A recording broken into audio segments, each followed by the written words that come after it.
All right, so today we're going to do a deep dive into something that I think you might already be familiar with, but we're going beyond the basics. Okay. We're going to be talking about security risks within the OSI model. All right. And we've got this great source Okay.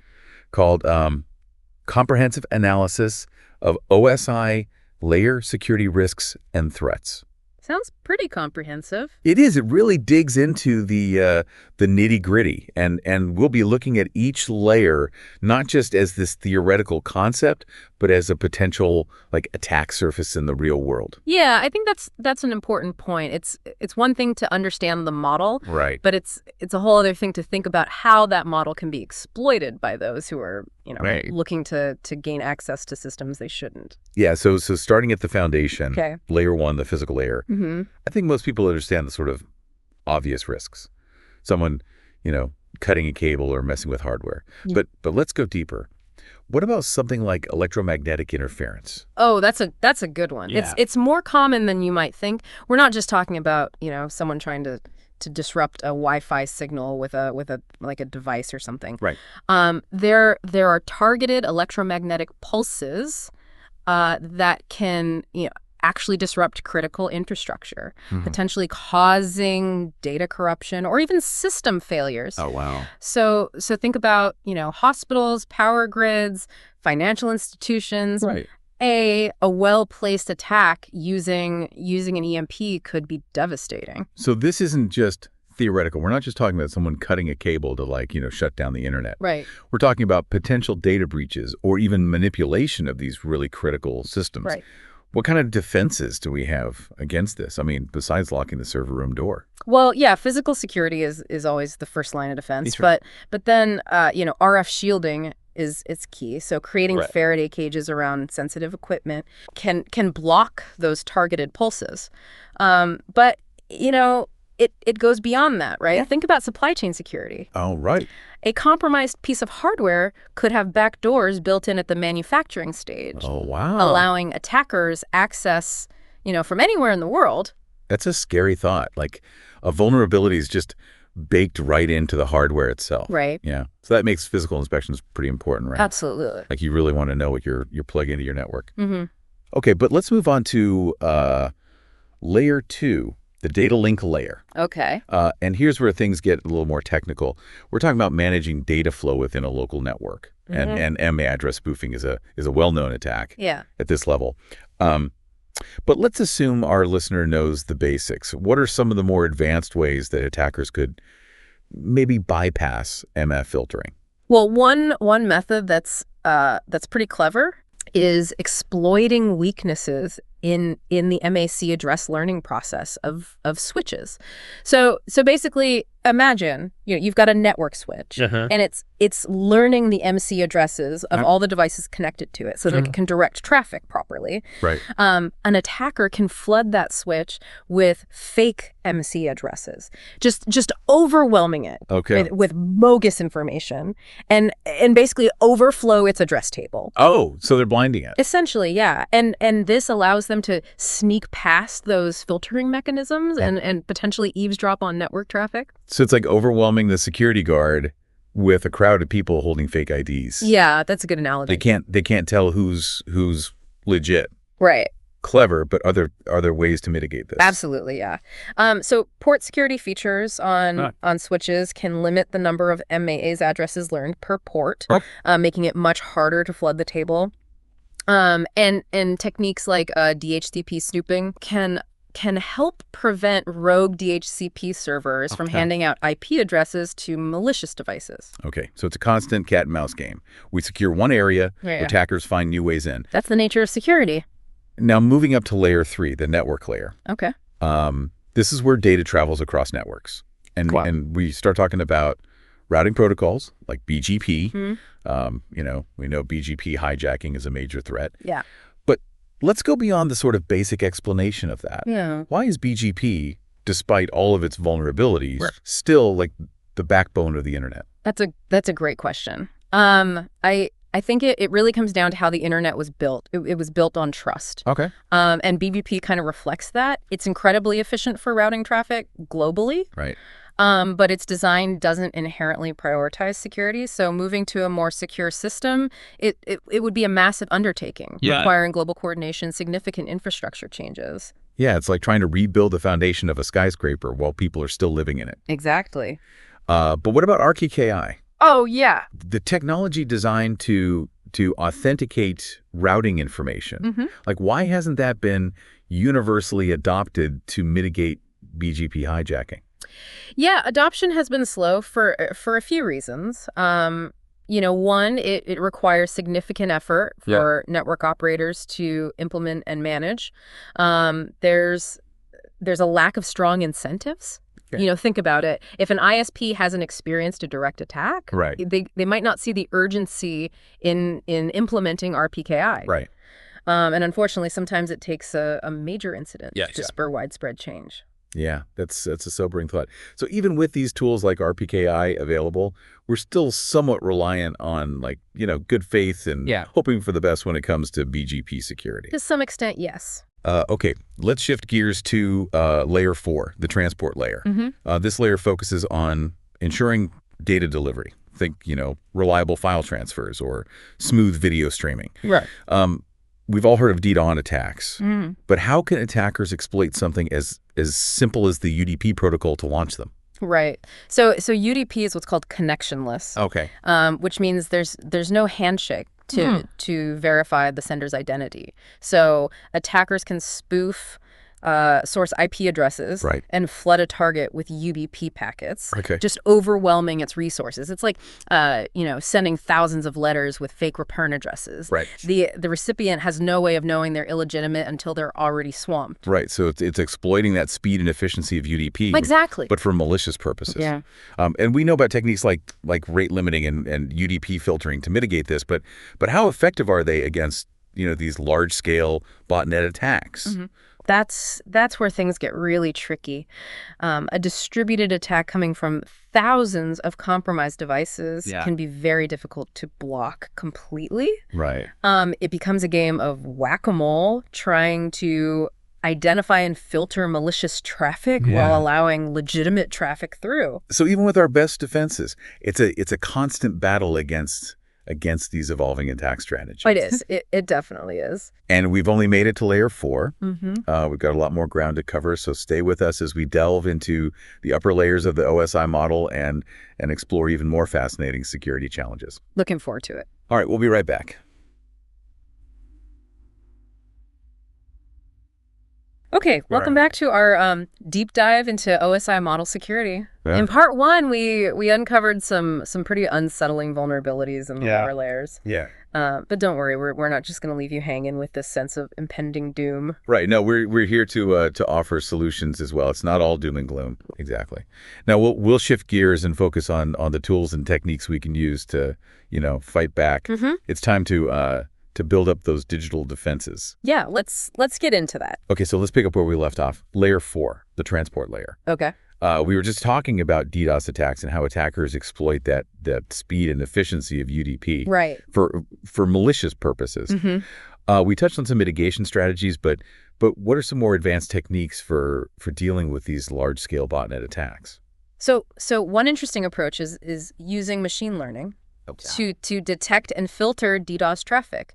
So these systems can analyze traffic patterns in real time, identifying anomalies that might indicate an attack. It's like having a super smart security guard who can recognize suspicious behavior even in a massive crowd. That's amazing. But wouldn't these systems need constant updates to keep up with these evolving attack methods? It seems like a constant arms race. Absolutely. It's a continuous process of learning and adaptation.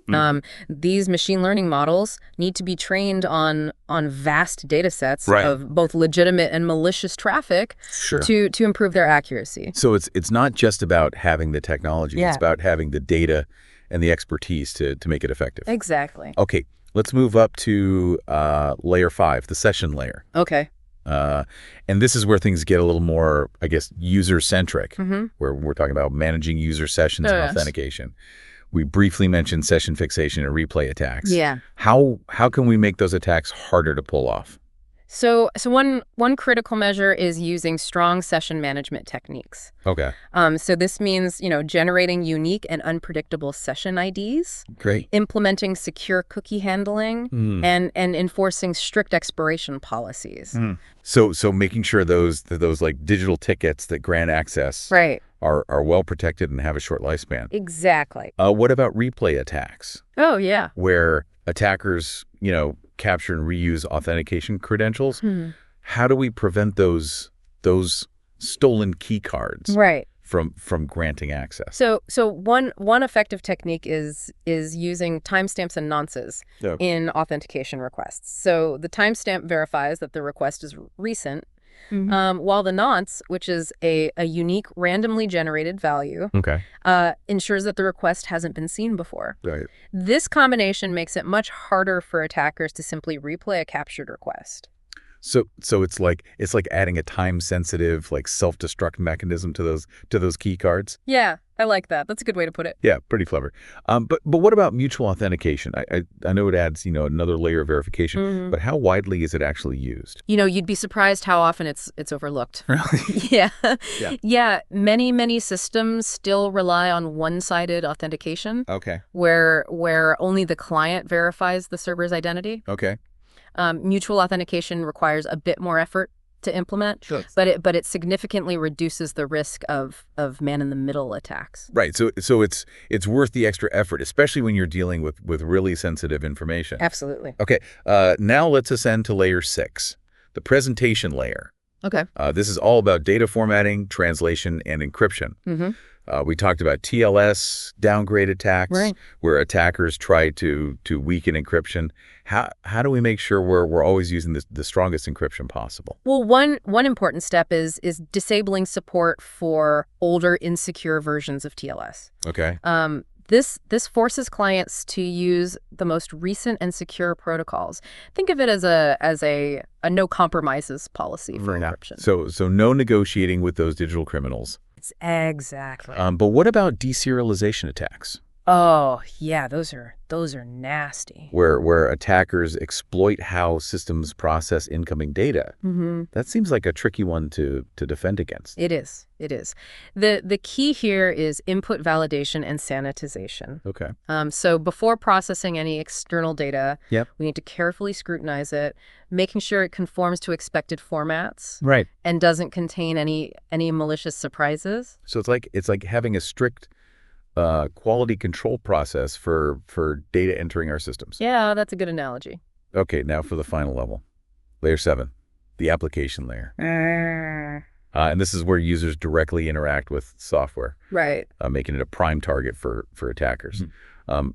We've all heard of SQL injection and cross-site scripting. Yeah. But let's go beyond those usual explanations. What are some less obvious attack vectors at this layer? So one interesting example is business logic flaws. These are vulnerabilities that arise from weaknesses in the application's design or implementation, rather than in the underlying code itself. Right. Attackers can exploit these flaws to manipulate the application's workflow, potentially leading to data breaches, financial fraud, Wow. even denial of service. That's a good point. It highlights how security is not just about these technical measures, but also about understanding how the application itself works, Right. and anticipating how attackers might try to abuse it. Exactly. We talked about web application firewalls, WAFs, as kind of a primary defense at this layer, but are WEFs enough on their own? I mean, they're a great first line of defense. Okay. But they're not foolproof. Right. They rely on predefined rules and signatures to detect attacks, which means they might miss, zero-day exploits or attacks that are cleverly disguised. Right. And WS can sometimes generate false positives, blocking legitimate traffic, which can impact user experience. So it's a balancing act between security and usability. Right. You need to find that right level of protection without hindering, legitimate activity. Exactly. What other defenses do we have at our disposal at the application layer? Well, aside from the technical measures, user education plays plays a vital role. All right. Teaching users about phishing scams, strong password practices, and the importance of being cautious about clicking on links or downloading attachments can significantly reduce the risk of application level attacks. Absolutely. Even with the most sophisticated security systems in place, like human error can be the weakest link. It often is. Yeah. So user awareness and training are crucial components of a strong defense strategy. Okay, we've covered a lot of ground today. We have. From the nitty-gritty of network protocols to the complexities of application security. It's been a good overview. Yeah, but we're not done yet. Right. There's still much more to explore. So stay tuned for part 3. All right. Where we'll wrap up our discussion and delve into the broader implications of OSI model security in today's interconnected world. Looking forward to it. And we're back for the final leg of our OSI model security deep dive. We've explored vulnerabilities, discussed defenses, and kind of touched on this constant evolution of cyber threats. Yeah, it's been quite a journey. Through the layers, right? Through the layers, yeah. It's amazing how something as seemingly simple as a 7-layer model can reveal so much about the complexity of network security. Yeah, I think it's a really valuable tool for thinking about it, Yeah. So before we wrap up, what are some of the key takeaways that you hope our listener walks away with? Well, I think the biggest one is that security is not a set it and forget it proposition. It's an ongoing process that requires vigilance, adaptation, and a deep understanding of how systems interact. We've seen how a seemingly minor flaw in one layer can cascade into a major security breach across multiple layers. It really highlights that interconnected nature of these systems. Absolutely. And that's why the OSI model, despite being somewhat of a simplified representation, is so valuable. It provides a framework for thinking about security in a holistic way. It helps us connect the dots between different technologies and understand how they can be exploited, individually and in combination. Like having a blueprint of the fortress, showing you not just the walls and the gates, but also the hidden tunnels and the potential weak points. Yeah, I like that analogy. And just like with any good fortress, you need multiple layers of defense. We've talked about the technical measures like encryption, firewalls, intrusion detection systems, but equally important are the human factors, user education, security awareness training, and establishing strong security policies. Right, because even the most sophisticated technology can be bypassed if someone clicks on a phishing link or uses a weak password. Absolutely. Security is everyone's responsibility, from the developers who build the software to the users who interact with it. Yeah. And it's not just about preventing attacks. It's also about detecting them quickly and responding effectively. Having, robust incident response plans in place is crucial. Oh, I completely agree. The faster you can identify and contain a breach, the less damage it can cause. Thinking about all this, it's hard not to feel a little overwhelmed. Yeah. The threat landscape is constantly evolving. Yeah. Attackers are becoming more sophisticated, and there always seems to be a new vulnerability to worry about. What advice would you give to someone who's feeling a bit lost in this cybersecurity maze? Well, it's easy to get caught up in the fear, but I think the most important thing is to stay curious. Okay. And keep learning. The more you understand about how systems work, the better equipped you'll be to identify and mitigate risks. Yeah. And don't be afraid to ask questions. Seek out expert advice. Stay up to date on the latest security best practices. Absolutely. There are countless resources available online, from security blogs and podcasts to online courses and certifications. Yeah. And don't underestimate the power of community, right? Connecting with other security professionals. Oh, yeah. Sharing knowledge and learning from each other's experiences can be so valuable. I couldn't agree more. Security is not a solitary pursuit. It's a collaborative effort that requires us to work together to build a safer digital world. It's so true. Well, I think we've covered just about everything in our OSI model security deep dive. Any final thoughts you want to leave our listener with? Yeah, just this. Remember that the OSI model is a tool. Okay. not a rule book. It's a framework for understanding, not a rigid set of instructions. The key is to apply its principles thoughtfully Right. and adapt them to your specific needs and circumstances. Yeah, that's great advice. I hope this deep dive has been informative and empowering for our listener. I hope so too. Remember, knowledge is power. And with a little bit of effort, we can all contribute to building a more secure digital future. Thanks for joining us. And until next time, stay curious, stay safe, and keep exploring.